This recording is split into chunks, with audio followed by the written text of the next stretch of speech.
श्री गुरुवे नमः। प्रणाम भगवान। योग वशिष्ठ बैराग्य प्रकरण। मुनि के प्रति ऐसी बातें कहते हुए अन्य राजा तथा महर्षि सब लोग राजसभा में आकर यथा योग्य आसनों पर बैठ गए। राजा दशरथ ने स्वयं ही मुनि को अर्घ्य निवेदन किया। राजा के अर्घ्य को स्वीकार करके महर्षि ने शास्त्रोक्त विधि से प्रदक्षिणा करते हुए नरेश की भूर भूर प्रशंसा की। राजा दशरथ द्वारा पूजित हो विश्वामित्र बड़े प्रसन्न हुए। उनका मुखारविंद खिल उठा। उन्होंने राजा से उनकी कुशल पूछी। तदंतर मुनिवर विश्वामित्र हंसकर वशिष्ठ जी से मिले और यथा योग्य सत्कार करके उनके आरोग्य का समाचार पूछने लगे। क्षण भर में एक दूसरे से मिलकर यथा योग्य आदर सत्कार करके वे सब लोग प्रसन्न चित्त हो महाराज के महल में यथा योग्य आसनों पर बैठ गए।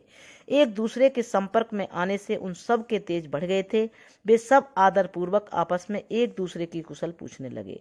तदंतर प्रसन्न चित्त एवं पवित्र राजा दशरथ ने हाथ जोड़कर मुनि से कहा, विप्रवर, आप परम धर्मात्मा तथा दान के उत्तम पात्र हैं और सौभाग्यवश यहाँ पधार गए हैं। बताइए आपकी सर्वोत्तम अभिलाषा क्या है? मैं आपकी कौन सी सेवा करूं?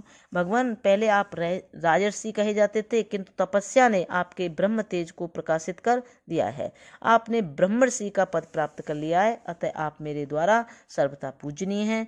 जैसे गंगा जी के जल में स्नान करने से मुझे बड़ी प्रसन्नता होती है, उसी प्रकार आपके दर्शन से भी हो रही है। वही प्रसन्नता मेरे ही तल को शीतल सा किए देती है। ब्रह्मन, आपके अंतःकरण से इच्छा, भय और क्रोध निकल गए हैं, राग द्वेष दूर हो गए हैं। आप सर्वथा रोग रहित हैं, तो भी मेरे पास आए, यह अत्यंत अद्भुत बात है। यहाँ पधारे हुए आपका दर्शन, पूजन और वंदन करके मैं अपने में ही फूला नहीं समाता। वैसे ही जैसे समुद्र अपने ही भीतर पूर्ण चंद्रमा का प्रतिबिंब देखकर अपने आप में नहीं समाता, तट की सीमा को लांघकर आगे बढ़ जाता है। ये मुनिवर, आपका जो कार्य है, जिस प्रयोजन से आप यहाँ पधारे हो, उसे आप सिद्ध हुआ ही समझिए, क्योंकि आप सर्वदा मेरे माननीय हैं।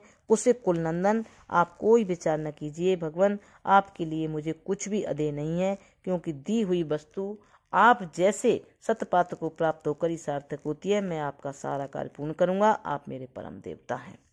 आत्मज्ञानी महाराज दशरथ के द्वारा विनय पूर्वक कहे हुए इस अत्यंत मधुर, श्रवण सुखद एवं गुण विशिष्ट वचनों को सुनकर विख्यात गुण और प्रख्यात यश वाले मुनिश्रेष्ठ विश्वामित्र को बड़ी प्रसन्नता प्राप्त हुई।